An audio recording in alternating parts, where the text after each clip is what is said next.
আজকে ছুটির দিন ছিল, সেজন্য একটু দেরি করেই ওঠা হয়েছিল। কিন্তু উঠে দেখছি তোমাদের দাদাভাই নিচে নেই। তো আমি ভাবলাম যে হয়তো ছাদেই গেছে। আমি তারপর নিচে ফ্রেশ হয়ে চা বসিয়ে দিলাম। তো ভাবলাম যে আমিও ছাদে যাব, কিন্তু চাটা করে একেবারে ছাদে নিয়ে যাব। এই যে আমিও চা নিয়ে ছাদে চলে এসেছি। আর আজকে আমরা চাটা ছাদেই খেয়েছিলাম। এরকম তো জেনারেলি সুযোগ পাই না, নিচেই চা খাওয়া হয়। আর আজকে একটু বেলা করে উঠেছিলাম বলে ঠান্ডাটাও কম লাগছিল, সেজন্য ছাদে গিয়ে চাটা খাচ্ছিলাম। আর গাছ টাছ দেখছিলাম, তোমাদের দাদাভাইয়ের সাথেও কথা বলছিলাম। তো আজকের ব্লগটা আমি এখান থেকে স্টার্ট করে দিচ্ছি। Good morning everyone. আশা করি সবাই খুব ভালো আছো, সুস্থ আছো। আর আমরাও খুব ভালো আছি, সুস্থ আছি। চারিদিকে কতটা কুয়াশা দেখো। কিন্তু এটা আমি দেখছি এখন এই ব্লগটা এডিট করতে বসে, মানে ক্যামেরাতে এটা ধরা পড়েছে, কিন্তু তখন খালি চোখে এতটাও বুঝতে পারিনি, হালকা হালকা কুয়াশা লাগছিল। আর দেখো সূর্যটা কতটা মাথার ওপরে উঠে গেছে, তাহলে বুঝতেই পারছো আমরা কতটা দেরি করে উঠেছি আজকে। আর গাছে একটা শশা হয়েছিল, তোমাদের দাদাভাই সেটাই তুলছিল। আমাকে অনেক দিন ধরেই বলছে যে ওটা তুলে নাও, কিন্তু আমি রোজই ভাবে আর একটু বড় হবে, আর একটু বড় হবে, যার জন্য তুলিনি। শেষমেশ তুলে নিয়েছে। আর এটা হচ্ছে আমাদের নিজেদের গাছে হওয়া প্রথম শশা।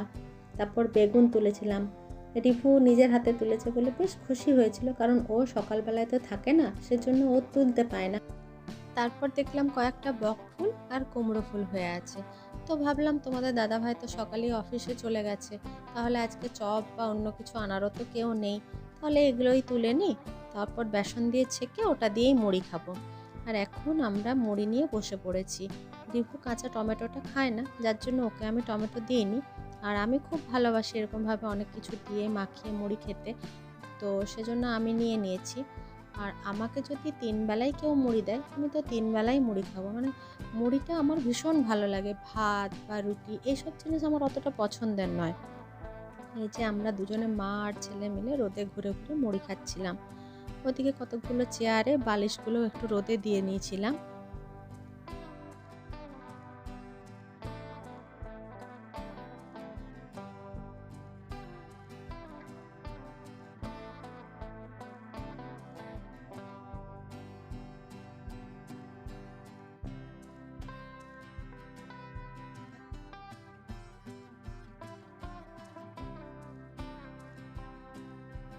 আর এদিকে আমাদের মুড়ি খাওয়া হয়ে গেছিলো। তারপর ওই থালা বাটি যা যা ছিল একটু ছোটোখাটো জিনিসগুলো আমি ধুয়ে নিচ্ছিলাম, কারণ আমার যে কাজের দিদি থাকে সে তো চলে গেছে। তো ভাবলাম আমি তাহলে ধুয়ে রেখে দিই, আবার সে বিকেলবেলা আসবে, অতক্ষণ আর ফেলে রেখে কি করব। আর আজকে তো শুধু বাড়িতে মা আর ছেলে। তো রিভুকে জিজ্ঞেস করলাম যে তুই কি খাবি, ভাত খাবি না অন্য কিছু খাবি? তো ও বললো মা পরোটা বানিয়ে দাও। তোমাদের তো বলেছি আগে যে ও ভাত অতটা ভালোবাসে না, সেজন্য ভাবলাম তাহলে ও যখন ভাত খাবে না আমিও তখন আর খাবো না, দুজনের জন্য পরোটা বানিয়ে নেব। আর আটাটা মেখে রেখে নিয়েছিলাম প্রথমে, তারপর চুলে একটু তেল দিতে চলে গেছিলাম। আমি কি করি, শ্যাম্পু করার আগের দিন আমি চুলে একটু তেল দিয়ে নিই, কিন্তু এখন তো শীতকাল, রাত্রেবেলা তেলটা দিলে না আমার একটু সর্দি সর্দি ভাব চলে আসে, যার জন্য আমি যেদিন শ্যাম্পু করি সেদিনই সকালবেলা তেলটা চুলে লাগাই। তো চুলে তেল টেল দিয়ে আমি সবজিটা কাটতে বসেছিলাম।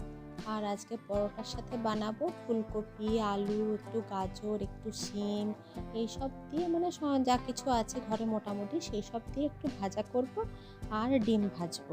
তো সবজিটা তখন আমি কেটে নিচ্ছিলাম। তো সবজি কাটা তো শেষ হয়ে গেছে, আর ওদিকে দেখছি রিপু আবৃত্তি করতে বসেছে। তো ভাবলাম তোমাদেরকেও একটু শোনাই, ও কিরকম আবৃত্তি করে। সঙ্গী শুধু কাগজ কলম, একাই থাকবো, একাই দুটো ফুটিয়ে খাবো, দু এক মুঠো ধুলো বালি, যখন যারা আসবে মনে তাদের লিখবো, লিখেই যাব। এক পৃথিবীর 100 রকম স্বপ্ন দেখার সাধ্য থাকবে যে রূপকথার, সে রূপকথা আমার একার। ঘাড় গুঁজে দিন লিখতে লিখতে, ঘাড় গুঁজে রাত লিখতে লিখতে, মুছেছে দিন মুছেছে রাত। যখন আমার লিখবার হাত অসাড় হলো, মনে পড়লো সাল কি তারিখ, বছর কি মাস, সেসব হিসেব আর ধরে নেই। লেখার দিকে তাকিয়ে দেখি এক পৃথিবী লিখবো বলে একটা খাতাও শেষ করিনি। সঙ্গে সঙ্গে ঝমঝমিয়ে বৃষ্টি এলো খাতার উপর, আজীবনের লেখার উপর বৃষ্টি এলো এই অরণ্যে। বাইরে তখন গাছের নিচে নাচছে ময়ূর আনন্দিত, এদিক ওদিক করছে পাখি, বলছে পাখি এই অরণ্যে কবির জন্যে আমরা থাকি। বলছে ওরা কবির জন্যে আমরা কোথাও, আমরা কোথাও, আমরা কোথাও হার মানিনি। কবি তখন কুটির থেকে। আর এখানে আমি স্নান সেরে পুজো হয়ে গেছে, তারপরে রান্নাঘরে চলে এসেছিলাম পরোটাগুলো করে নিতে। তো এখানে পরোটাগুলো বেলে নিচ্ছিলাম। আর আমাদের বাড়িতে না কোনো পুর ছাড়া পরোটা হলে, মানে ধরো ছাতুর পুর বা ফুলকপির পুর বা পনিরের পুর এরকম যদি হয় তখন গোল পরোটা হয়, নয়তো ওই ত্রিকোণা মতো পরোটা করি। তো আজকে তো পুর ছাড়াই পরোটা হচ্ছিল, ওই জন্য 3 কোণা পরোটা করছিলাম। তো একদিকে পরোটা করছিলাম আর আরেকদিকে আলু ফুলকপি ভাজাটা আমি বসিয়ে দিয়েছিলাম।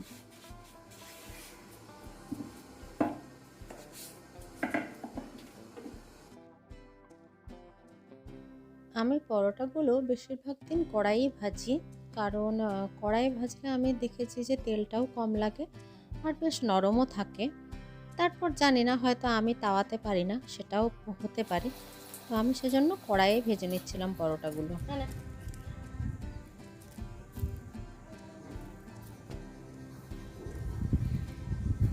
ছাদে চলে এসেছিলাম খাবারটা নিয়ে, কারণ রোদের মধ্যে বসে খেতে তো বেশ শীতকালে ভালোই লাগে। রিভু এখানে দেখছিল যে কার ডিমটা বেশি, ওর ডিমটা বেশি নাকি আমার ডিমটা বেশি। তো এটা বাচ্চারা করেই থাকে, মানে যখনই ওর পছন্দসই কোনো খাবার নেওয়া হয় একসাথে, ও দেখে যে কারটা বেশি নেওয়া হয়েছে। তো আমি সেজন্য ওকে আরেকটু ডিম আমার থেকে দিয়ে দিয়েছিলাম। কতদিন পর একটু রোদে বসে খাওয়ার সুযোগ পেয়েছি, তাও আবার মেঘ মেঘ করছিল। আর খাওয়া দাওয়া করে এখানে বসেছিলাম।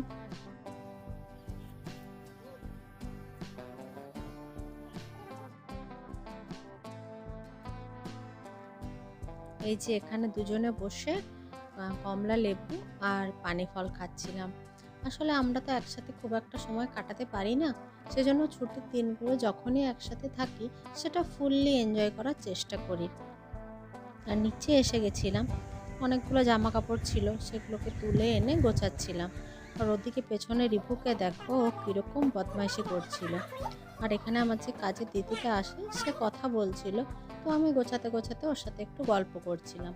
আর যেখানে গল্প থাকবে সেখান থেকে রিপু একটুও সরবে না, মানে ওর সমস্ত গল্প খুব ভালোভাবে শোনা যায়। আর ও কিভাবে কে কথা বলছে, কিভাবে কে হাসছে, হাঁটছে, সমস্তটা না খুব ভালো করে নকল করে, তারপরে পরে সেগুলো মিমিক্রি করে দেখায়। সেজন্য খুব নিখুঁত করে প্রত্যেকটা জিনিস দেখে। আর সব তো রোজ পড়া হয় না, সেজন্য কয়েকটা জিনিস আলমারিতে তুলে রেখে দিলাম। 3টে বালিশে ওয়ার্ড পরিয়ে নিচ্ছিলাম, কারণ আজকে বাড়িতে আসবে স্পেশাল অতিথি। তো কে আসবে সেটা তোমাদের সাথেও শেয়ার করব, কিন্তু তার জন্য আমার পরের ব্লগগুলো অবশ্যই ফলো করতে হবে তোমাদের। শুয়ে পড়েছিস কেন? কি হচ্ছে বাবু? শান্তার জন্য? ও, শান্তা গিফট দেয় বলে শান্তার জন্য কার্ড, আর আমরা গিফট দিই না বলে আমাদের জন্য কোনো কার্ড নেই না? কই আমাকে বার্থডেতে কোনো গিফট দিলি না, কার্ড? সেটা তো বার্থডে পেরিয়ে যাওয়ার 7 দিন পর। না, কার আমি আগে থেকেই বানিয়ে রেখেছিলাম, কিন্তু খুঁজে পাচ্ছি না দেখো। কি বানাচ্ছিস দেখি? এটা বেল আমার কাছে ইয়েলো কালারটা ছিল না বলে আমি এটা বেলটা আমি অরেঞ্জ কালারে করেছি।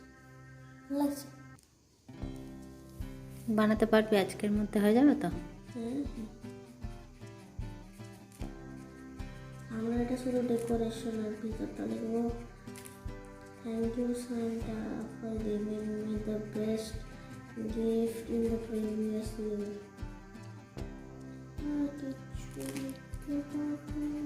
ঠিক আছে, তুই বানা।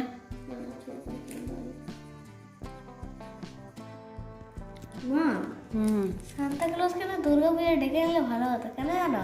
কেন?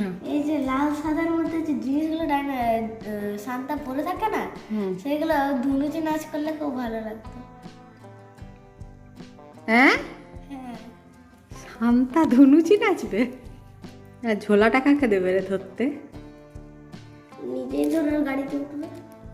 না না, ধনুচি নাচার সময় ঝোলাটা তুই ধরবি? না, ও নিজের কাঁধে ব্যাগের মতো এরকম করে।